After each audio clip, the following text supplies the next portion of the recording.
शुक्लांबरधरं विष्णुं शशिवर्णं चतुर्भुजं प्रसन्नवदनं ध्यायेत् सर्वविघ्नोपशान्तये अज्ञानतिमिरान्धस्य ज्ञानाञ्जनशलाकया चक्षुरुन्मीलितं येन तस्मै श्रीगुरवे नमः। गुरुर्ब्रह्मा गुरुर्विष्णुर्गुरुर्देवो महेश्वरः, गुरुः साक्षात् परं ब्रह्म तस्मै श्रीगुरवे नमः। मौनव्याख्या प्रकटितपरब्रह्मतत्त्वं युवानं वरशिष्ठान्तेव सदृशगणैरावृतं ब्रह्मनिष्ठैः आचार्येन्द्रं करकलितचिन्मुद्रमानन्दमूर्तिं स्वात्मा रामं मुदितवनं दक्षिणामूर्तिमीडे. So I will try to explain Dakshinamurti Stotra in 3 languages according to the flow. So I will not restrict to one language or this thing.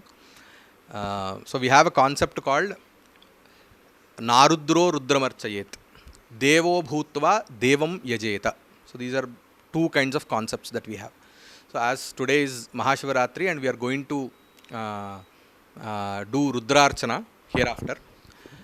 So without understanding oneself to be Rudra, you cannot do a Rudrarchana. So you have to first understand the Rudra Tattva in yourself, and then without that it doesn't happen. And even Devo Bhutva Devam Yajeta, you first become the deity that which you are going to worship, and then you do the you worship. तो इसी क्रम में अभी जो शिव जी की जो एक अखंड ज्ञान मूर्ति है उसको दक्षिणामूर्ति भी कहते हैं। भगवान आदिशंकराचार्य ने ये पूरा जो वेदांत का जो तत्वसार है, इस पूरा तत्व को एक 10 या 9 श्लोकों में उन्होंने रचना की है दक्षिणामूर्ति स्तोत्र के रूप में। तो इसी को व्याख्याकार कहते हैं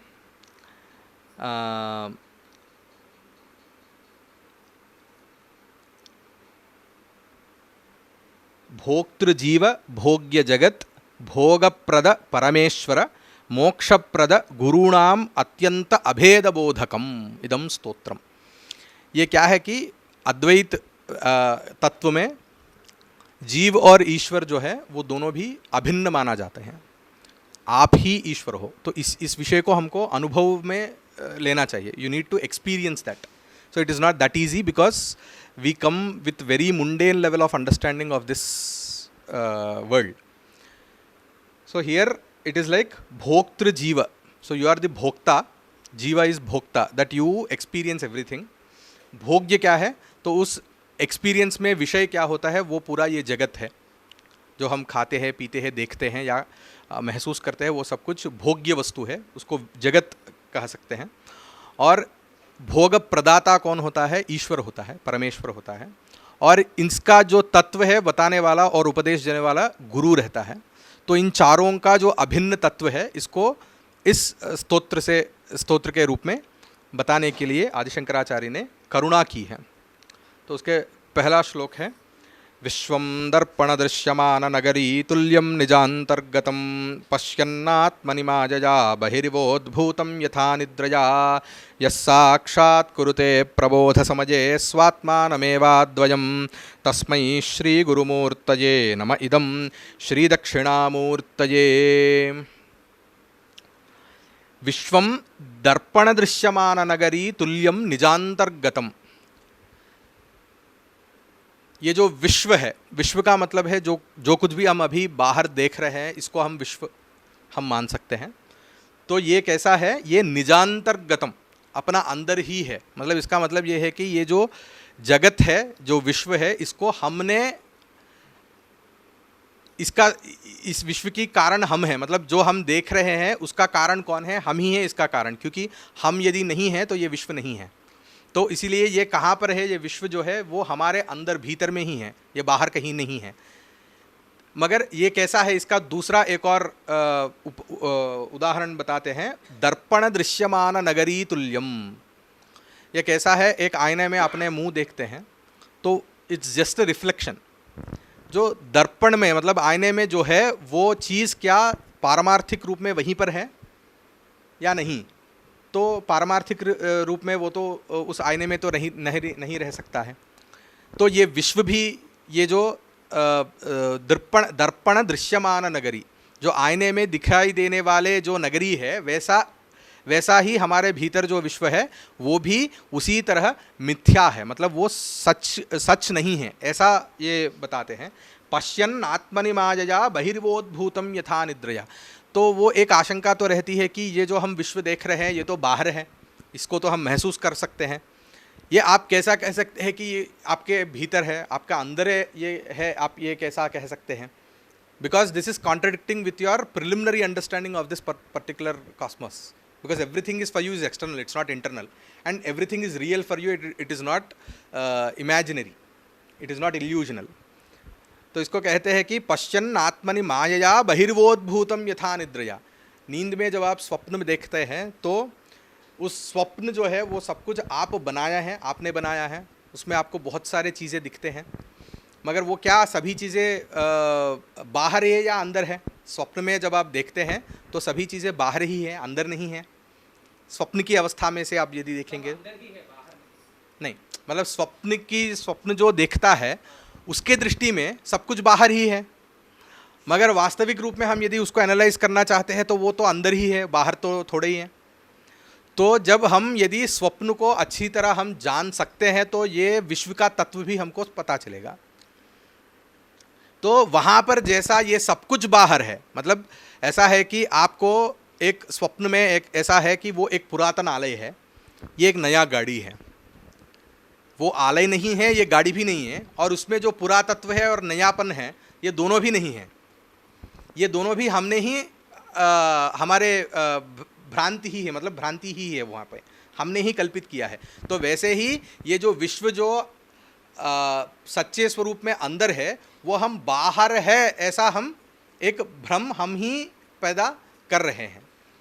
तो ये यस्साक्षात् कुरुते प्रबोध समये स्वात्मानमेवाद्वयम्, जैसे आप नींद से उठने के बाद जो स्वप्न में आपने जो देखा वो पूरा असत्य है, ऐसा आपको जो साक्षात्कार होता है, वैसा ही जो ये परम ब्रह्म तत्व को साक्षात्कार करने के बाद स्वात्मानमेवाद में किसका साक्षात्कार हो रहा है? अपना ही साक्षात्कार हो रहा है। మోక్షం అంటే ఏమిటి అని అంటే, మోక్షం అంటే అదేదో స్వర్గంలాగా ఇంకో చోటికి వెళ్ళి పొందేటటువంటిది కాదు. మోక్షం అంటే ఏమిటి? అందుకనే మనకి 4 పురుషార్థాలు ధర్మము, అర్థము, కామము, మోక్షము అయితే ఈ నాలుగింటిలోనూ మొదటి 3 ప్రాప్యమైన పురుషార్థాలు. ప్రాప్యములు అంటే లేనిది పొందేది కదా. పొందడం అనేది ఎప్పుడు అంటే లేకపోతే మనం పొందుతాం, లేకపోతే మనం ఒక చోటకి వెళ్ళాలి అని అంటే కనుక అక్కడ మనం లేవు కాబట్టి ఇక్కడి నుంచి అక్కడ మనం వెళ్తాం. కానీ మోక్షం అనేటటువంటిది నిత్య పురుషార్థం అన్నమాట. అంటే ఏమిటి? అది ఎప్పుడు ఉన్నది. అది మోక్షం అనేది మన యొక్క అవస్థ, అది స్వాభావికమైనటువంటి స్థితి.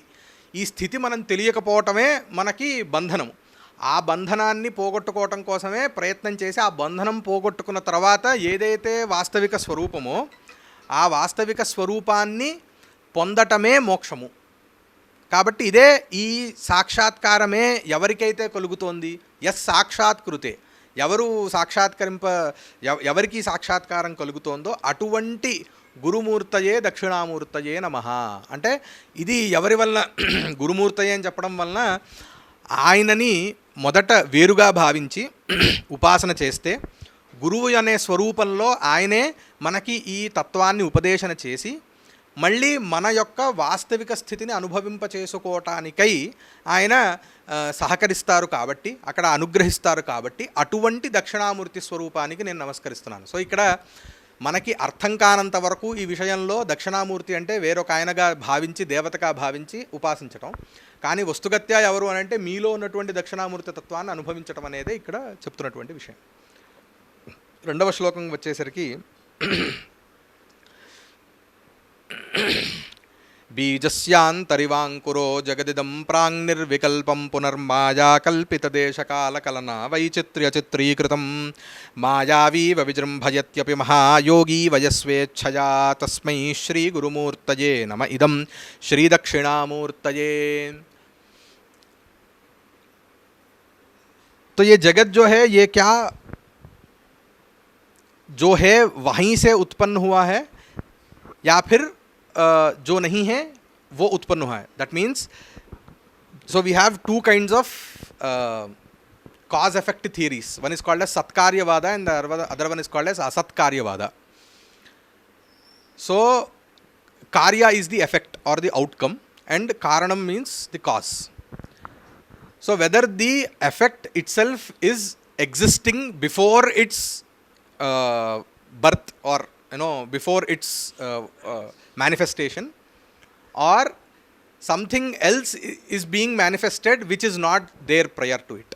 That means if a pot is being created, whether that pot is existing prior to its manifestation in the mud, or there is no pot before its manifestation and it manifested or it came out of it out of mud. So these are two kinds of theories. So one is called as Asatkaryavada, which the Nayayikas adhere to, and the other one is Satkaryavada, which the Vedantins adhere to. So what the Vedantins, the Nayayikas come from the worldly view. So normally in the world we do not see a pot before its manifestation. So we say Asatkaryavada, asanneva ghato jayate. That means the pot which is not existing has come or has obtained its existence. But the other way around, if you go a bit deeper into it, you cannot create a pot from water. You can only create a pot from mud.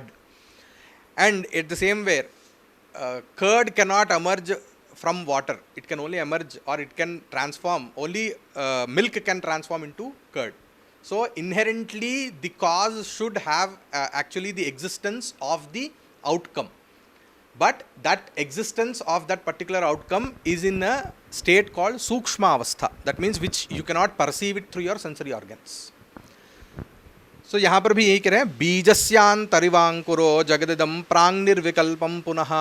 So इदम जगत, ये जो जगत है ये पूरा बीजस्य अंतः अंकुरः इव.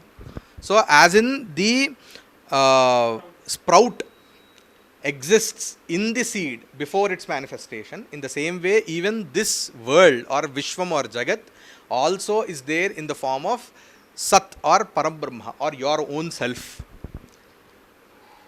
Maya kalpita desha kala kalana vaichitriya chitrikritam. Then how did it actually transform into this world? So there comes Maya or ignorance. So because of which the world has actually manifested. So based on due to the Maya and the prarabdha of the jivas, collective prarabdha of the jivas, that this manifestation of the jagat actually happened.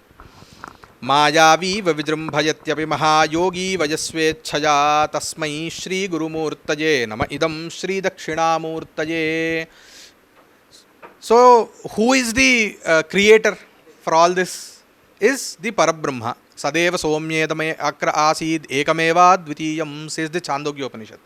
That is, before the creation of the cosmos, it was only the Brahman, Parabrahman that existed, and from Parabrahma all the cosmos has come into life. So in the same way, so who is that creator? I am bowing down or I am doing my pranamas to that particular Parabrahma who is in the form of Dakshinamurti, and if you relate, it is me who actually from which all the cosmos has come into existence. Yasyaiva sphuranam sadatmakam asatkalparthagam bhasate masakshat tattvamasi vedavachasa yo bodhayatyashritan yat sakshat karanat bhaven na punaravrittirbhavam nidhau tasmai shri gurumurtaye nama idam shri dakshinamurtaye. మనకి జగత్తులో చూసే పదార్థాలన్నీ కూడా సత్ ఉన్నాయి ఉన్నాయి ఉన్నాయి అనే మనకన్నీ తెలుస్తున్నాయి. ఇది ఎవరి యొక్క వలన అంటే మనకి ఒక ఇది ఉంది, అస్థి భాతి ప్రియం రూపం నామచేత్ యంశ పంచకం ఆద్యం త్రయం బ్రహ్మరూపం జగద్రూపం తతోద్వయం. అస్థి భాతి ప్రియం అంటే ఉన్నది, తెలుస్తున్నది, ఇష్టమైనది అని మనకి ప్రతి వస్తువులో కూడా, మనకి ప్రతి వస్తువులు అంటే ఇష్టమైనది అనే అంశంలో మనకి కొన్ని వస్తువుల్లో ఇష్టం ఉంటుంది, కొన్ని వస్తువుల్లో ఉండకపోవచ్చును, కానీ ఉన్నది తెలుసు, మనకి తెలియంది లేదు, ఉన్నది తెలుస్తుంది లాంటిది. అంటే లేనిది తెలియదు, ఇలా చెప్తే ఇంకా బాగుంటుంది. లేనటువంటి వస్తువు మనకు తెలియదు, ఉన్నటువంటి వస్తువు ఉన్నది. సో కాబట్టి ఈ ఉండటం తెలియటం ఇవి రెండూ కూడా ఎవరికి సంబంధించినటువంటి అంశములు అంటే పరబ్రహ్మ యొక్క సచ్చిదానంద స్వరూపం అంటారు దీన్నే. సత్ చిత్ ఆనందము. సత్ అంటే ఉండటం, చిత్ అంటే తెలియటం, ఆనందము అంటే ప్రియమై ఉండటం, ఇష్టమైవ్వటం అనేది. ఈ మూడు కూడా మనకి వస్తువుల యందు తెలుస్తున్నాయి. ఎవరి యొక్క తత్వం అంటే ఆ పరబ్రహ్మ యొక్క తత్వమే. నామము రూపము అంటే ఒక పేరు ఉండటము, దానికి ఒక ఆకృతి ఉండటం అనేది ఇది జగత్ యొక్క స్వరూపము. కాబట్టి ఇదంతా కూడా ఏమిటి అని అంటే కనుక ఇదంతా కూడా మాయ వలన కల్పింపబడినటువంటి ఒకానొక అవస్థ. ఇది ఎలా పోతుంది? యత్ సాక్షాత్కరణాత్ భవేన్ న పునరావృత్తిర్భవాంభో నిధౌ. అంటే ఇందాక అనుకున్నాం, ఈ భవాంభో నిధి అంటే ఏంటి? సంసారం అనే దీనిలో మళ్ళీ పుట్టడానికి గల కారణం ఏమిటి అని అంటే కనుక మనం పాపపుణ్యాలని అనుకున్నాం కదా. సో ఈ పాపపుణ్యాలకు గల కారణం ఏమిటి అంటే అజ్ఞానం. ఈ అజ్ఞానం పోవాలి అని అంటే ఎవరి యొక్క సాక్షాత్కారం కలవాలి అని అంటే పరబ్రహ్మ యొక్క సాక్షాత్కారం కలగాలి. ఎలాగైతే వెలుతురు అంధకారాన్ని నశింపచేస్తుందో ఈ పరమార్థతత్వం యొక్క అనుభవం కూడా అంధకారాన్ని నశింపజేస్తుంది, అజ్ఞానం అనేటటువంటి అంధకారాన్ని నశింపజేస్తుంది. ఎప్పుడైతే మూల కారణము అజ్ఞానం అనేది తొలగిపోయిందో దాని యొక్క కార్యాలైనటువంటి పాపపుణ్యాలు మిగతావన్నీ కూడా సంసారానికి కారణమైనటువంటివన్నీ కూడా తొలగిపోతాయి. కాబట్టి పునః భవాంభోనిధౌ ఉత్పత్తి అంటే మళ్ళీ మీకు పునర్జన్మ అనేది కలుగదు. కాబట్టి ఎవరి యొక్క సాక్షాత్కారం వల్ల ఇదంతా కలుగుతుంది అనంటే ఆ పరంబ్రహ్మ యొక్క సాక్షాత్కారం వల్ల. ఆ పరంబ్రహ్మనే ఇప్పుడు దక్షిణామూర్తి స్వరూపంలో ఉన్నారు. అటువంటి దక్షిణామూర్తికి నేను నమస్కారం చేస్తున్నాను అని. మరి ఇలాగైతే మరి అంతా జగత్తంతా కూడా మరి పరమేశ్వరుడే అని అంటున్నారు. మరి మనకేమో అలా తెలియట్లేదు, మనకేమో కొన్ని విషయాలు తెలుసు, కొన్ని విషయాలు తెలియవు. మరి దీనిలో మనకేమో ఎంత తెలుసుకుంటే మనకి తెలిసేది ఏమిటి అని అంటే తెలిసిన విషయాల యొక్క గాఢత కంటే మన అజ్ఞానం, మనకి తెలియని విషయాల యొక్క విస్తృతి మనకి బాగా తెలుస్తుంది. ఇది అంటే చాలామందికి ఇది అనుభవంలోకి వస్తుంది. మనం తెలుసుకున్న కొలది మనకేమర్థమవుతుంది, మన కొత్త విషయం తెలుసు అనడానికంటే ఓహో ఈ విషయం నాకు ఇంతవరకు తెలియదు కదా. కాబట్టి మన అజ్ఞానం యొక్క గాఢత మనకి తెలుస్తూ పోతుంది. మీరేమో మరి ఇంతవరకేమో మరి ఈ సచ్చిదానంద స్వరూపుడే మొత్తం అంతా జగత్తు అని అంటే ఆయన అంతా వ్యాపృతుడైతే నేను అంతా వ్యాపృతుడైతే నాకు అన్ని విషయాలు తెలియాలిగా, నాకు ఎందుకు తెలియట్లేదు అని అంటే ఈ పరంబ్రహ్మ తత్వం అనేది ఏదైతే ఉన్నదో అది శరీరంలో ఉన్నది కాబట్టి దానికంటూ ఒక లిమిటేషన్ ఏర్పడినది.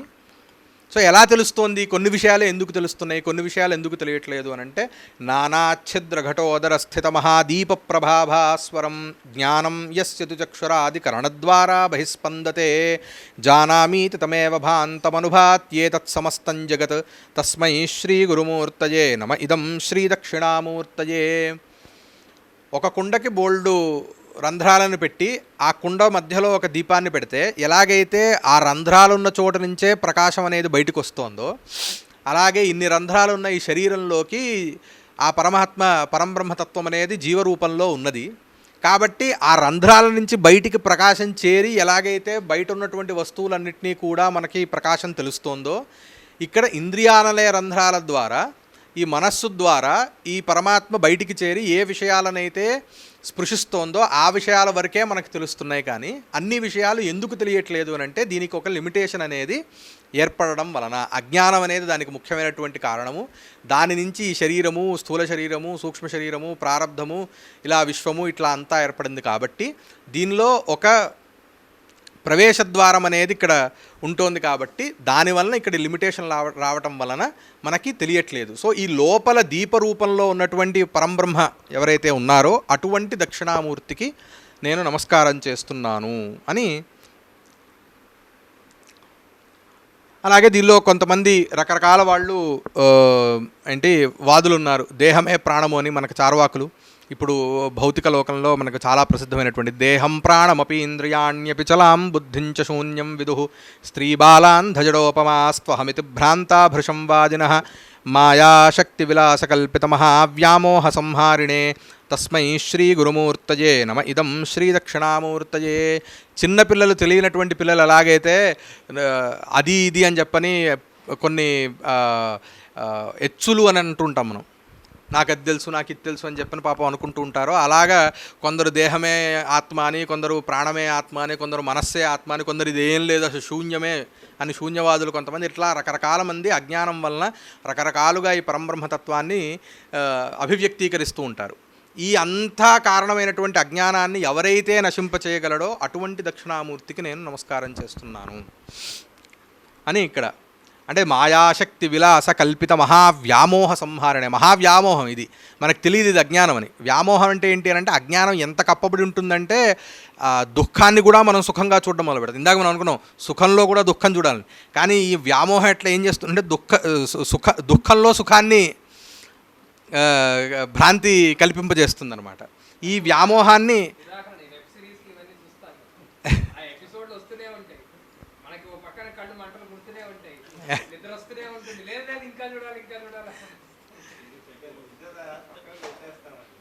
సో అదేంటి, దేనివల్ల? మాయాశక్తి విలాస కల్పితం. ఇదంతా కూడా అజ్ఞానం యొక్క విలాసము, దాని యొక్క కార్యం ఇదంతా కూడా. దీన్ని నశింప చేయగలిగింది ఎవరు అంటే ఆ దక్షిణామూర్తియే. అందుకని ఈయన్ని మేధా దక్షిణామూర్తి అని కూడా అంటారు. రాహుగ్రస్తదివాకరేంద్ర సదృశో మాయా సమాచ్ఛాదనాత్ సన్మాత్ర కరణోపసంహరణతో యో భూత్ సుషుప్తః పుమాన్ ప్రాగస్వాప్ సమితి ప్రబోధ సమయేయ ప్రత్యభిజ్ఞాయతే తస్మై శ్రీ గురుమూర్తయే నమ ఇదం శ్రీ దక్షిణామూర్తయే. మరి ఇలాంటి పరబ్రహ్మతత్వం గనక ఎప్పుడూ ప్రకాశ రూపంలో ఉన్నట్లయితే మనకెందుకు తెలియట్లేదు అనంటే, ఎట్లాగైతే రాహుగ్రస్తదివాకరేంద్ర సదృశః, ఎలాగైతే రాహువు వలన అంటే రాహువు లేదా కేతువు ఆచ్ఛాదన చేయడం వల్ల సూర్యచంద్రుల యొక్క ప్రకాశం ఎలాగైతే తెలియట్లేదో, అలా మాయ వలన ఈ పరబ్రహ్మతత్వం కూడా ఆచ్ఛాదన చేయబడుతోంది కాబట్టి మనకి తెలియట్లేదు. మరి ఎప్పుడు తెలుస్తుంది అని అంటే కనుక రోజు మనం నిద్రపోతాం, సుషుప్తి అవస్థ అని ఉంటుంది, ఒక డీప్ స్లీప్. ఆ అవస్థ యందు మనకు ఒక ఆనందం కలుగుతుంది. అది మనం లేచిన తర్వాత సుఖమహమస్వాప్సం నకించిదవేదిషన్, నాకేం తెలియలేదు సుఖంగా పడుకున్నాను అంటారు. ఆ నాకేం తెలియలేదు అనే భాగాన్ని వదిలేసి సుఖంగా పడుకున్నాను అనే అంశం ఏదైతుందో అది మన యొక్క వాస్తవికమైనటువంటి స్థితి. అందుకని ఆ స్థితి అసలు ఎలాగైతే రాహుగ్రస్తమైనటువంటి దివాకరుడు ఎలాగైతే మనకి తెలియట్లేదో అలా తెలియకట్లేదు దాని యొక్క వాస్తవిక స్థితి. ఆ స్థితి తెలియడానికి ఎవరైతే కారణమో అటువంటి దక్షిణామూర్తికి నేను నమస్కారం తెలుపుతున్నాను అని. బాల్యాదిష్వపి జాగ్రదాదిషు తథా సర్వాస్వస్థాస్వపి వ్యావృత్తాస్వనువర్తమానమహమిత్యంత స్ఫురంతం సదా స్వాత్మానం ప్రకటీకరోతి భజతాం యో ముద్రయా భద్రయా తస్మై శ్రీ గురుమూర్తయే నమ ఇదం శ్రీ దక్షిణామూర్తయే. అలాగే మనకి బాల్యాద్యవస్థలు ఉన్నాయి, బాల్యము, యవ్వనము, వార్ధక్యము. జాగ్రత్తాద్యవస్థలు ఉన్నాయి, జాగ్రత్త అవస్థ, స్వప్నావస్థ, సుషుప్త్యవస్థ. అలాగే మిగతా రకరకాలు మనం చూస్తాము, తింటాము, వింటాము. ఇట్లా ఈ అన్ని అవస్థలలో వేరువేరు, అంటే ఈ అన్ని అవస్థలు కూడా పరస్పరము ఒకదానికంటే ఇంకొకటి వేరేనిది. నేను చూస్తున్నప్పుడు లేదా నేను నిద్రపోతున్నప్పుడు నేను మేల్కొని లేను, మేల్కొని ఉన్నప్పుడు నేను స్వప్నాన్ని చూస్తున్నట్లు లేదు. వేరువేరు అయినా కూడా ఈ అన్నిట్లో కూడా అనుస్యూతంగా ఒక విషయము అనుస్యూతంగా ఉన్నది. మీరే చిన్నప్పుడు, మీరే పెద్ద అయిన తర్వాత కూడా. అదేమిటి అంటే నేను అనేటటువంటి ఒకానొక తత్వము. అది ఎప్పుడూ కూడా స్వాత్మానం ప్రకటీకరోతి. ఎప్పుడు కూడా నేను అనే అంశంలో నేను ఉన్నానా లేనా అని మనకు ఎప్పుడు కూడా డౌట్ రాదు, ఎప్పుడు కూడా ఒక సంశయం కలగదు. ఆ వాస్తవికమైనటువంటి ఏదైతే అనుస్యూతంగా ఒకటి ఏదైతే సంచరిస్తూ ఉన్నదో ఈ జీవితంలో అది ఎవరు అనంటే గనక అది ఈ దక్షిణామూర్తి స్వరూపుడే అయినటువంటి. ఇది ఎలా తెలుస్తుందంటే గురూపదేశం వల్లనే మనకి అనుభవంలోకి వస్తుంది అని. తర్వాత విశ్వం పశ్యతి కార్యకారణతయా స్వస్వామి సంబంధతః శిష్యాచార్యతయా తథైవ పితృపుత్రాద్యాత్మనా భేదతః స్వప్నే జాగృతివాయ ఏష పురుషో మాయా పరిభ్రామితః తస్మై శ్రీ గురుమూర్తయే నమ ఇదం శ్రీ దక్షిణామూర్తయే. ఈ విశ్వాన్ని మనం ఎన్ని రకాలుగా చూస్తున్నాం. విశ్వం పశ్యతి కార్యకారణతయ, ఇది కారణము ఇది కార్యము అని మనం చాలా రేషనల్ థింకింగ్ అనుకుంటూ ఉంటాం. అలాగే స్వస్వామి సంబంధత, ఆయన నా బాసు, నేను ఆయన కింద సబార్డినేట్ని, ఆయన నా స్వామి, నేను ఆయనకి భృత్యుణ్ణి అని. అలాగే శిష్యుడు, ఈయన శిష్యుడు, నేను గురువుని అని. అలాగే పితృపుత్ర, వీడు నా కొడుకు, నేను వీడి తండ్రిని అని. సో ఇట్లా రకరకాలుగా మనందరం మాయా పరిభ్రామిత, మాయ వలన వస్తుగత్యా పుత్రుడు ఎప్పుడు ప్రియుడు అని అంటే శంకరాచార్యుల వారు ఒకటి చెప్తాడు, ఎప్పుడైతే పుత్రుడు నీకు ప్రీతికరమైనటువంటి పని చేస్తున్నాడో అప్పుడే పుత్రుడు ప్రియుడు. వాడు పుత్రుడు అవ్వటం వల్ల ప్రియుడు ఎప్పుడు అవ్వడు. అంటే సంతానము ఎప్పుడూ కూడా మనకు ప్రియము కాదుట. అంటే మనిషి యొక్క నైసర్గిక అంటే వాడు ఎంత స్వార్థపరుడో చెప్పడానికి చెప్తారనమాట. నీకు ప్రియం కలిగించేటటువంటి వస్తువే నీకు ప్రియం, కానీ నీకు అప్రియం కలిగించేటటువంటి వస్తువు నీకు ఎప్పుడు ప్రియం కాదు, అది నీ సొంత కొడుకైనా సరే అని చెప్పని. సో ఇవన్నీ కూడా ఏమిటి అంటే మాయా పరిభ్రామిత, స్వప్నంలో జాగ్రత్తలో కూడా కనిపించే ప్రపంచమంతా కూడా మాయయే అని. సో ఎవరు దీన్నంతా కూడా చూస్తున్నారు, ఎవరు దీన్నంతా కూడా సాక్షాత్కరిస్తున్నారు అని అంటే ఆ పరంబ్రహ్మతత్వం, లోపల ఉన్నటువంటి పరంబ్రహ్మతత్వము. అటువంటి దక్షిణామూర్తి స్వరూపానికి నమస్కారం చేస్తున్నాను అని. అలాగే భూరంభాం స్యనలోనిలోంబరమహరణాథో హిమాంశుః పుమాన్ ఇత్యాభాతి చరాచరాత్మకమిదం యస్యైవ మూర్త్యష్టకం నాన్యత్కించన విద్యతే విమృశతాం యస్మాత్ పరస్మాద్ విభోః తస్మై శ్రీ గురుమూర్తయే నమ ఇదం శ్రీ దక్షిణామూర్తయే. మరి ఇంత చెప్పి ఏం చెప్పారు అని అంటే లోపల ఒక పరబ్రహ్మతత్వం ఉన్నది, ఇదంతా తెలుసుకోవాలి, దీనికి అజ్ఞానం కారణం, ఇదంతా చెప్పారు, థియరీ మొత్తం చెప్పారు. కానీ దాన్ని పొందాలంటే మరి నేనేం చేయాలి, మరి నాకేంటి సాధన అని అంటే దీనికోసమే రకరకాల కర్మాచరణలు ఇవాళ చేసేటటువంటి, ఇప్పుడు మనం చేయబోయేటటువంటిది దానిలో ఒక భాగం. సో దీనిలో రకరకాల ఉపాసనలు చెప్తారనమాట. సో దానిలో ఒకానొక ఉపాసన ఇక్కడ చెప్తోంది ఏంటంటే అష్టమూర్తి ఉపాసన అని అంటారు. మూర్తి అష్టకము అని, ఎనిమిది స్వరూపాలని పరబ్రహ్మతత్వంగా భావించటం అని. ఏమిటి అంటే మన శరీరంలో ఉన్నటువంటి భూహు అంబాంసి అనలహ అనిలహ అంబరం అహర్నాథ హిమాంశు పుమాన్ అని 8 చెప్పారు. అంటే పంచభూతాలు, భూహు అంటే భూమి, అంబాంసి అంటే జలము, అనలహ అంటేనేమో అగ్ని, అలాగే అనిలహ అంటే వాయువు, అంబరము అంటే ఆకాశం. ఈ పంచభూతాలు మన శరీరం లోపల ఉన్నాయి. అలాగే ఈ పంచభూతాల అలాగే ప్రాణాపానములని సూర్యచంద్రులుగా చెప్పేటటువంటి ఒక వ్యాఖ్యానం మనకి కనిపిస్తూ ఉంటుందన్నమాట. మనకి సూర్యనాడి, చంద్రనాడి, చంద్రభేడి, భేది ప్రాణాయామం ఇవే చెప్తారు. అంటే అలాగ ప్రాణాపానముల స్థానంలో సూర్యచంద్రులు వాళ్ళే మనలో ఉన్నారు. వీటితో పాటు 8వది జీవుడు, పుమాన్ అంటే జీవుడు. ఈ 8 స్వరూపాలని కూడా ఆ పరంబ్రహ్మ తత్వంగా సమిష్టి రూపంగా ఉపాసన చేస్తే అది సాక్షాత్కారంలోకి వస్తుంది అని చెప్పని దానికి ఒక సాధనాన్ని కూడా ఇక్కడ ఉపదేశిస్తూ చివరికి సర్వాత్మత్వమితి స్ఫుటీకృతమిదం యస్మాదముష్మిన్స్తవే తేనాస్య శ్రవణాత్ తదర్థమననాత్ ధ్యానాచ్చ సంకీర్తనాత్ సర్వాత్మత్వమహావిభూతి సహితం స్యాదీశ్వరత్వం స్వతః సిద్ధ్యేత్తత్ పునరష్టధా పరిణతంచైశ్వర్యమవ్యాహతం. కాబట్టి ఈ స్తోత్రంలో చెప్పిన ఈ 9 శ్లోకాల్లో చెప్పినటువంటి అర్థాన్ని మనన చేసుకుంటూ శ్రవణాత్ తదర్థమననాత్ ధ్యానాచ్చ సంకీర్తనాత్, ఏది కుదిరితే అది. మనకు అర్థం అవ్వట్లేదు అని అంటే సంకీర్తన చేయండి, అర్థం అయ్యింది అని అంటే మనన చేస్తూ ఈ శ్లోకాల్ని సంకీర్తన అంటే పారాయణ చేస్తే కనుక సర్వాత్మత్వమిటి స్ఫుటీకృతమిదం యస్మాదముష్మిన్స్తవే, ఇదంతా పరమాత్మతత్వాన్ని గురించి చెప్పింది కాబట్టి దేన్నైతే ధ్యానం చేస్తామో అదే మనకి ఏంటది